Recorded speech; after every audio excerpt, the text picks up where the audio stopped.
Olá, minha gente, tudo bem?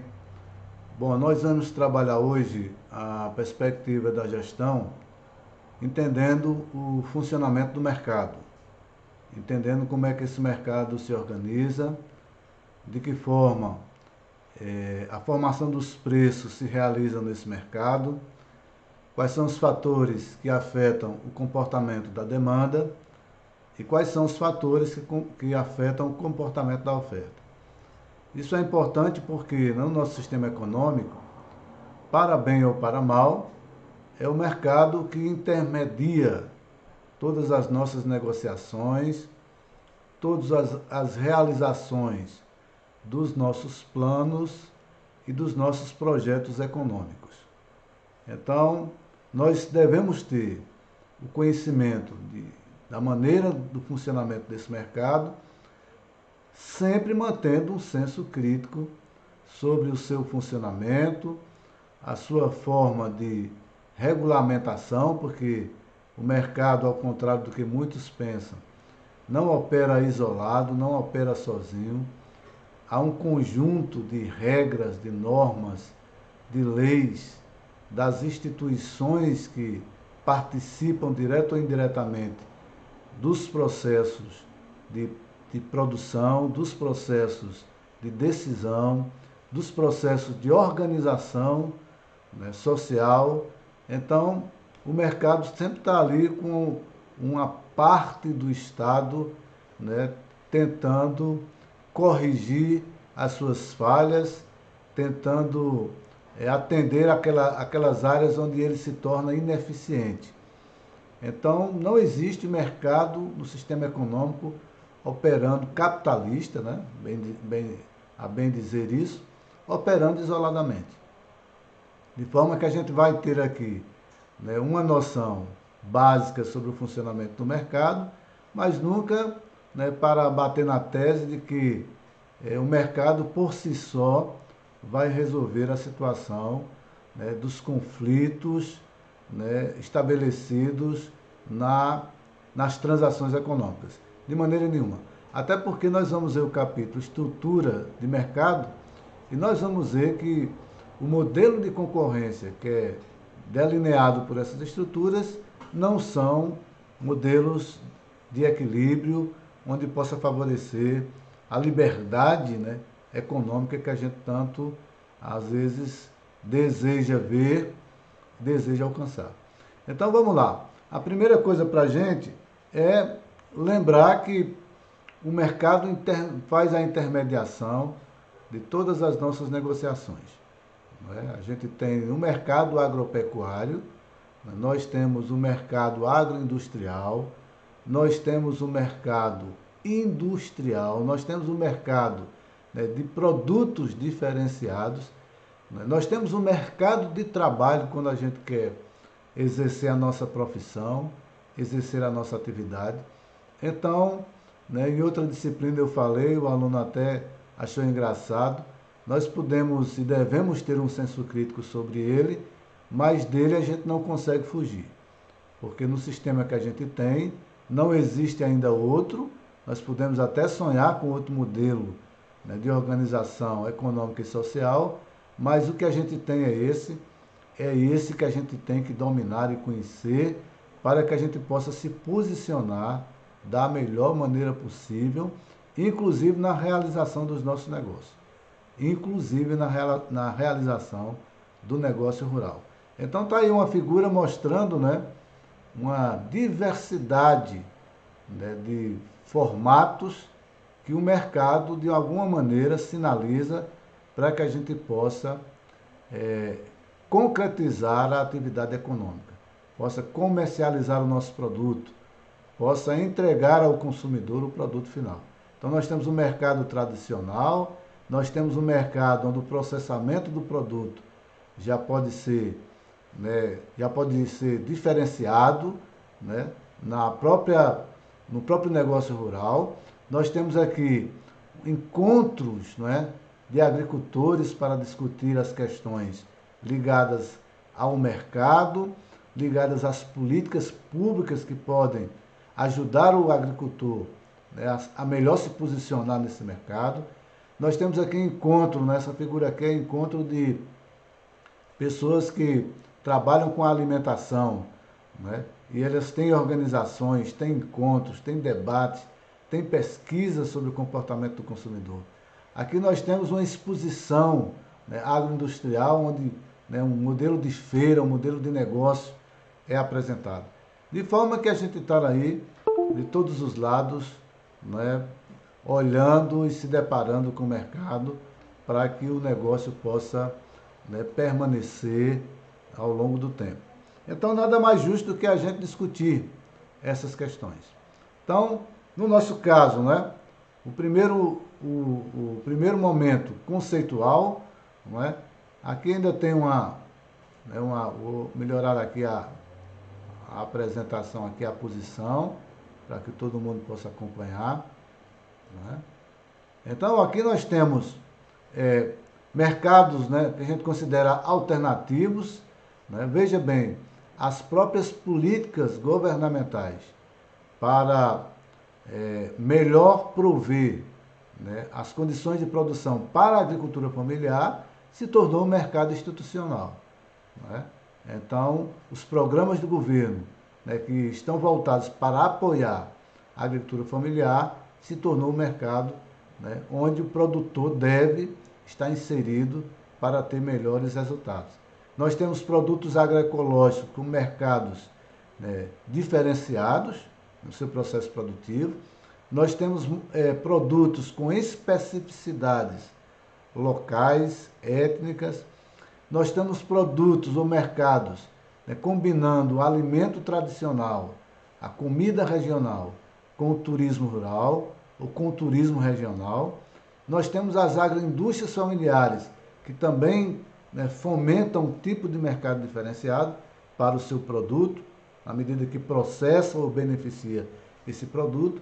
Então, nós estamos aí, de alguma maneira, né, meio que a contragosto em algumas situações, mas mediados em todos esses contextos pelas questões, né, definidas pelo mercado. Então, vamos trabalhar um conceito, né, sobre isso. Antes, porém, né, que eu dar uma ajustada melhor aqui também, para que todo mundo possa ver melhor, uma visão crítica, né, sobre essa questão do mercado. Porque não se trata no nosso sistema econômico apenas de uma questão econômica, apenas de um espaço de negócio, apenas de um espaço de negociação, como a gente vai ver no conceito. É algo que está impregnado na sociedade em várias dimensões e que afetam muitas questões, né? As questões sociais, as questões políticas, as questões culturais são influenciadas por essa visão, né, do comportamento do mercado, da influência do mercado, né? E isso tem que pesar para a gente de uma forma crítica, né? Porque, como a gente falou, não é como se apregoa ideologicamente. O mercado por si mesmo regulamenta as questões econômicas, resolve os conflitos econômicos. Não é verdade, porque as condições econômicas, as condições sociais, né, não favorecem a uma negociação livre, né, a uma decisão livre. Em muitas situações, né, há grupos que dominam determinados segmentos, há grupos que pressionam politicamente a favor dos seus interesses. Então a gente tem que ter, né, antes de pensar nessa questão, né, da visão econômica, a consciência de que isso é algo que tem que ser colocado, né, de uma forma crítica. Porque essa visão política, por exemplo, de que o Estado não deve participar, né, da regulamentação econômica, das questões econômicas, não é verdadeira em nenhum lugar, em nenhum país do mundo. O Estado sempre estará ali, colocando o seu braço, a sua mão, né, tentando ajustar os conflitos, tentando impulsionar determinados segmentos, e isso são questões políticas que devem acompanhar a nossa visão crítica. Né? Então, o Estado deve ter, sim, um papel, né, nessa organização econômica, na organização social, e essa ideologia de que o mercado, resolve tudo e a economia deve funcionar livremente, na prática não tem funcionado assim em lugar nenhum do mundo. O Estado termina tomando decisões, influenciando por suas decisões o comportamento, né, dos modelos de produção, dos modelos de organização, dos modelos de negócio, inclusive determinando que negócio deve ser mais próximo, que negócio deve receber mais incentivos, e isso a gente deve ter uma posição mais crítica. Agora, não podemos ignorar, do ponto de vista da gestão, que é no mercado que nós vamos realizar, né, a comercialização do produto. E é nele que nós podemos ter o resultado, né, para que a atividade possa permanecer. Então, essa é uma questão importante para a gente ter como senso crítico. Né? Não se trata apenas, hoje, no nosso sistema econômico, de ter um mercado numa visão econômica. Não se pode separar isso. A visão econômica, ela deve ser discutida no contexto social, no contexto político, no contexto cultural, e a gente deve ter um senso crítico sobre isso. Ok? Dito isso, vamos então para um conceito. Vamos dar um conceito do mercado. Em tempos antigos, em tempos distantes, se alguém perguntasse o que é mercado, a primeira palavra que iria surgir para a gente é: mercado é um lugar, né, onde são comercializados, onde se realizam trocas de produtos. Não é? Então, essa questão física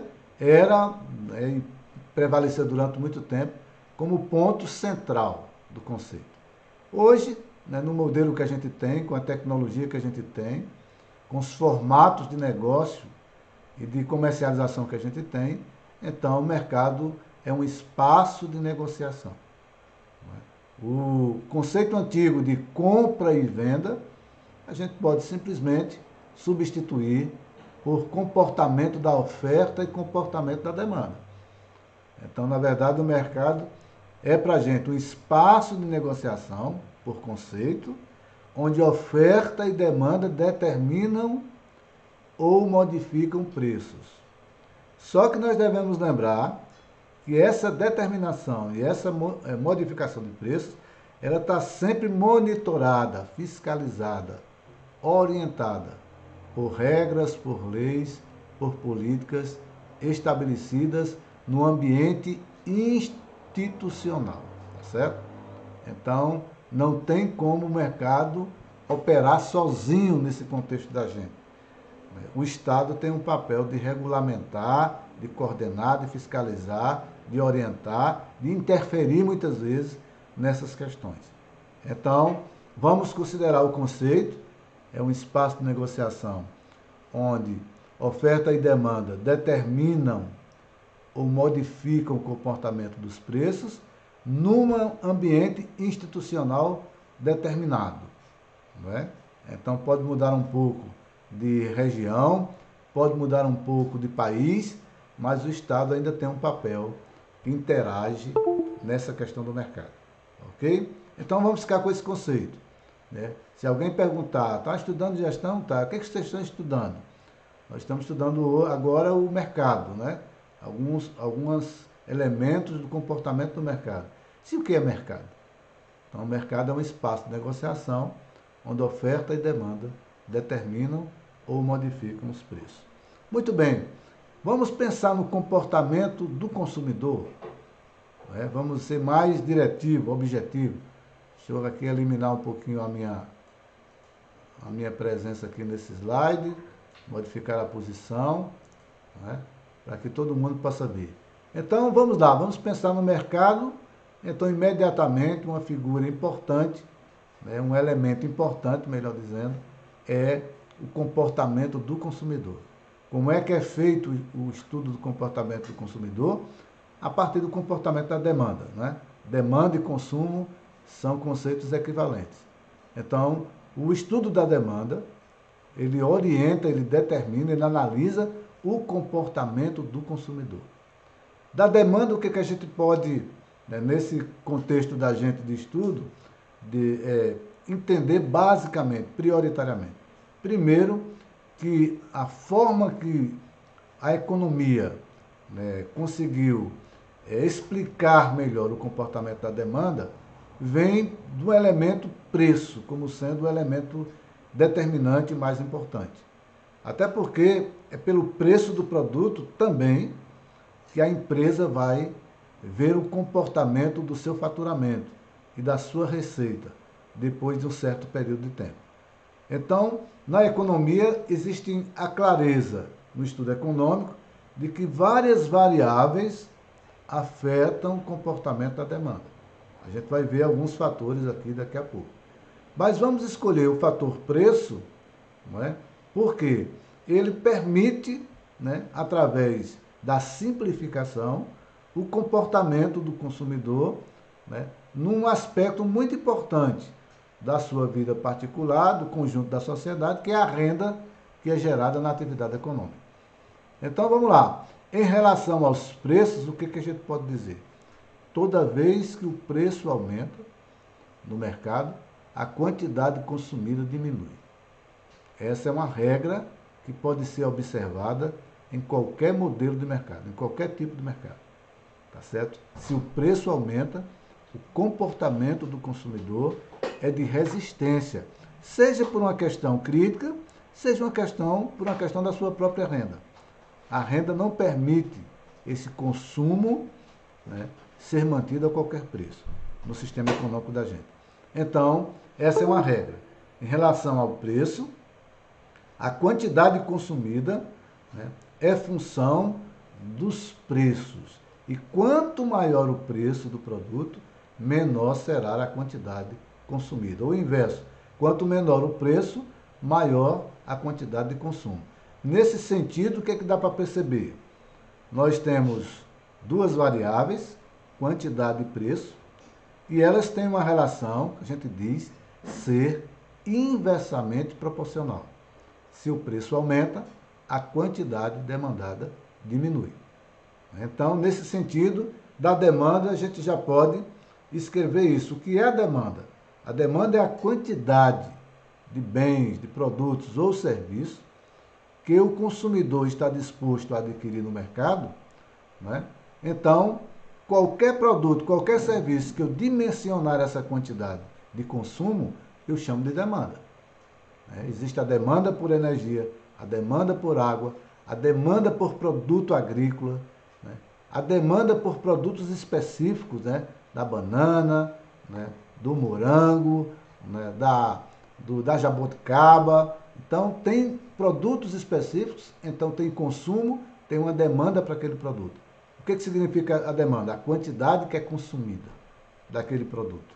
Pois muito bem, essa quantidade consumida, ela pode ser analisada em função dos preços. E nesse sentido, quanto maior o preço, menor será a quantidade consumida no mercado. Essa é uma regra.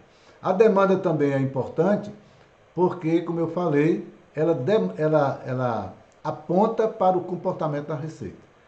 A gente sabe que receita é determinada pelo produto, entre o preço praticado do produto, ou dos produtos que são comercializados, e a quantidade que é comercializada, que é vendida.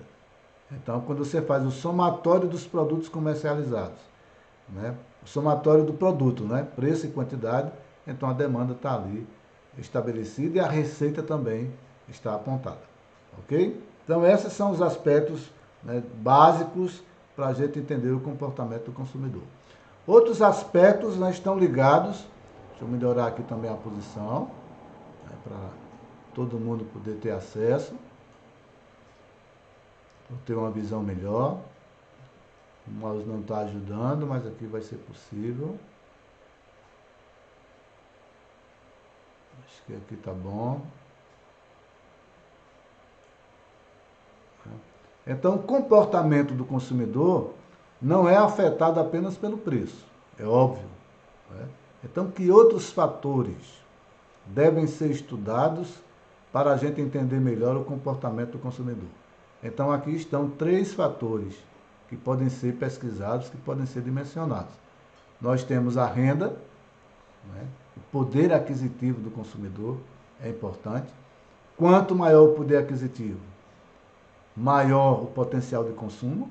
Não quer dizer que maior o consumo, mas o potencial de consumo é maior. né? E a gente tem que e pode medir a renda de um determinado município, a renda de um determinado lugar, de uma determinada região. O IBGE publica pesquisas, né, que são feitas e pode dimensionar, ajudar a gente a dimensionar esse comportamento da renda. Então a gente vai perceber, por exemplo, que numa determinada região, né, pense aqui na Paraíba, mais de 60% das pessoas que trabalham ganham até um salário mínimo.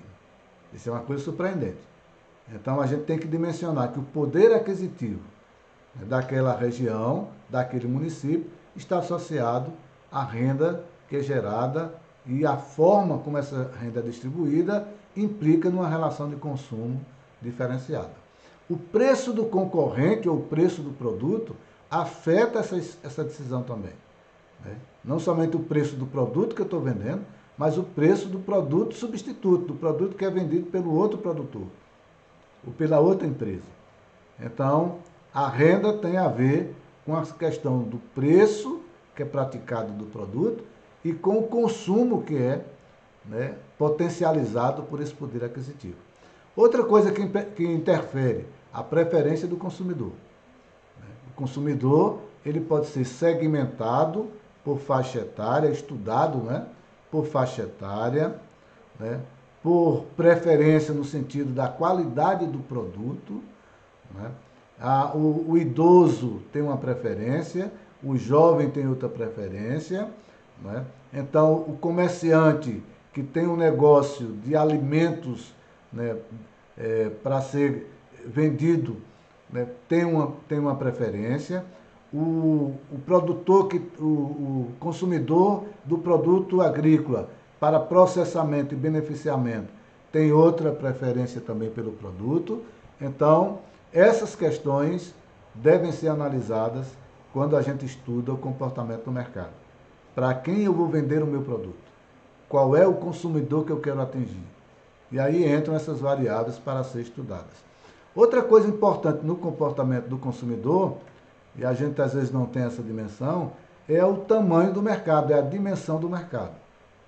Então, quanto mais amplo o mercado, quanto mais arejado, quanto mais luminosidade, quanto maior a oferta de produtos num determinado mercado, mais atrativo ele será para o comportamento, para o consumidor. Isso afeta o seu comportamento. Então, as alternativas que são geradas para esse consumidor, então, se torna mais atrativo. Então, todos esses elementos podem e devem ser estudados para cada negócio que está sendo desenvolvido, proporcionalmente, claro, à dimensão desse negócio. Mas o fato é que ignorar o comportamento do consumidor, né, é realmente estar totalmente no escuro em relação aos resultados que podem ser obtidos. Então isso não é mais, né, numa gestão, isso não é mais admissível, né? A gente tem que ter um estudo mínimo, tem que ter uma análise mínima.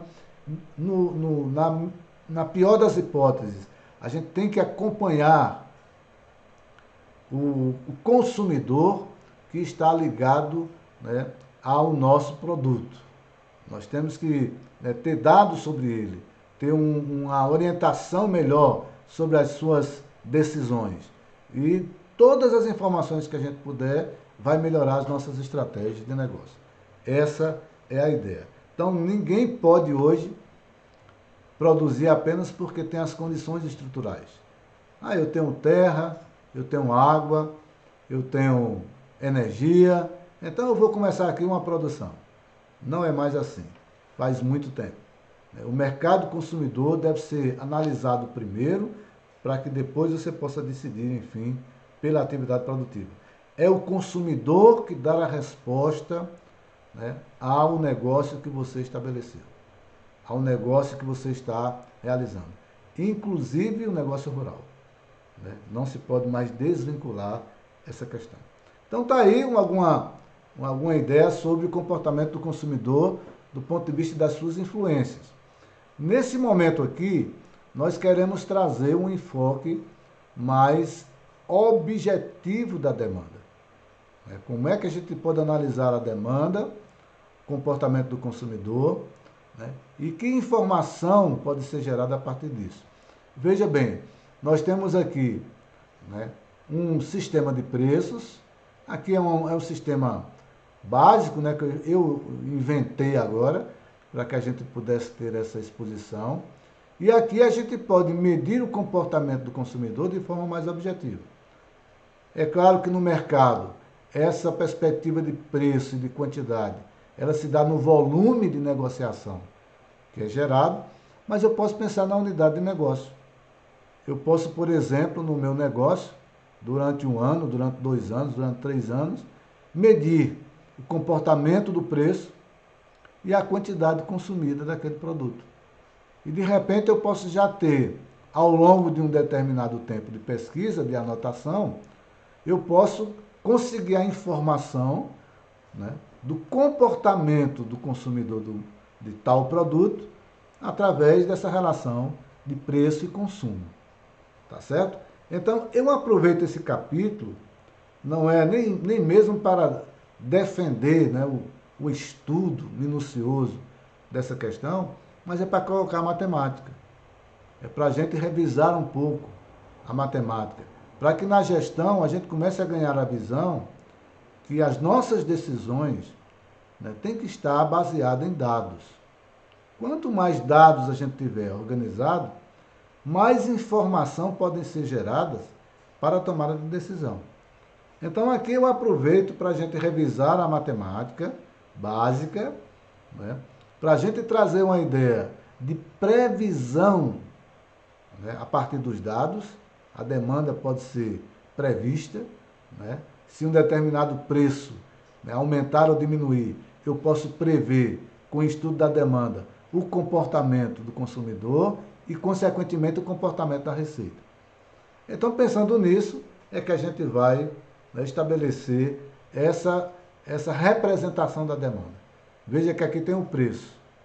O que diz o princípio da demanda? Quanto maior o preço, né, menor a quantidade consumida. Então, aqui é demanda. Eu posso representá-la dessa forma.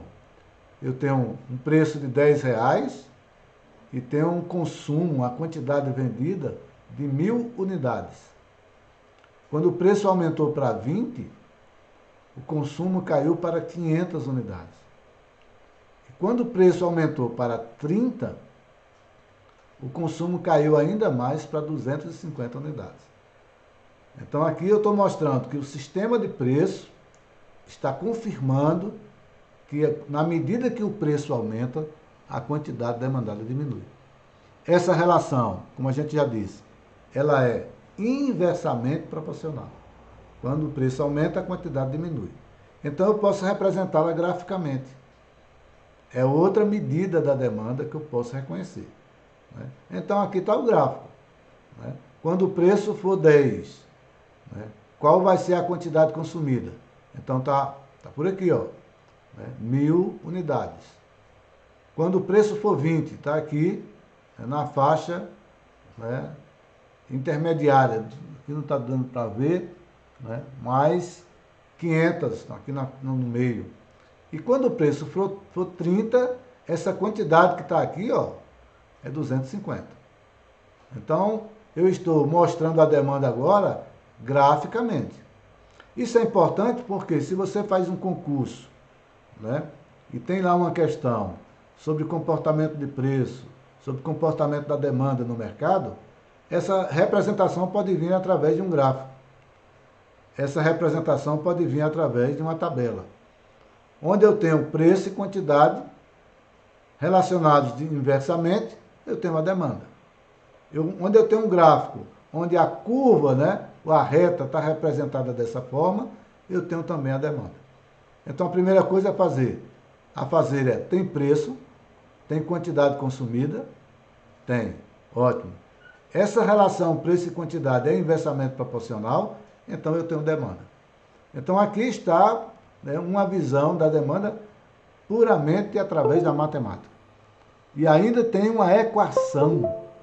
Ora, se eu tenho duas variáveis, preço e quantidade, né, e tenho essa relação inversamente proporcional, então eu posso ter uma representação simples, de uma equação simples, né, linear, para apresentar essa relação.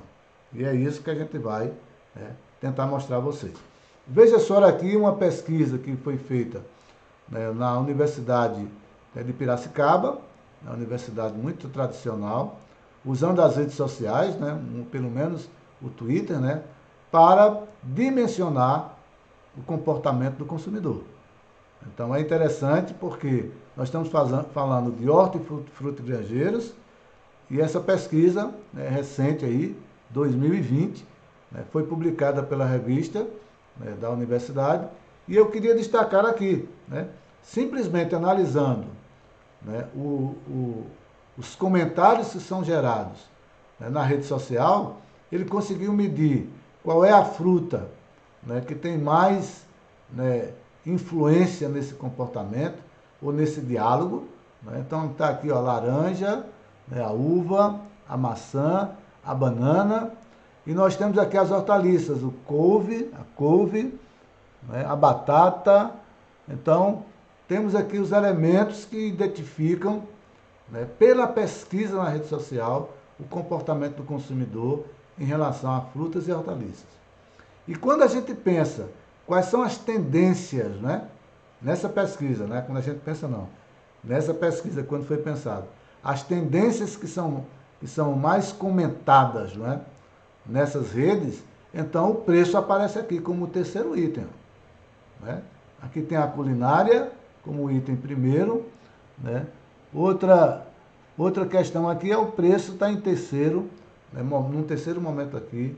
Eu vou colocar esses slides para vocês poderão visualizar melhor, tá certo? Mas então o que eu quero dizer? Nós temos na prática, né, o uso da pesquisa sobre o comportamento do consumidor em várias instituições, né, em vários setores, e isso já está sendo, né, popularizado, né, inclusive sendo captado nas redes sociais, né, dado a dimensão da importância, né, do uso dessas redes hoje da população.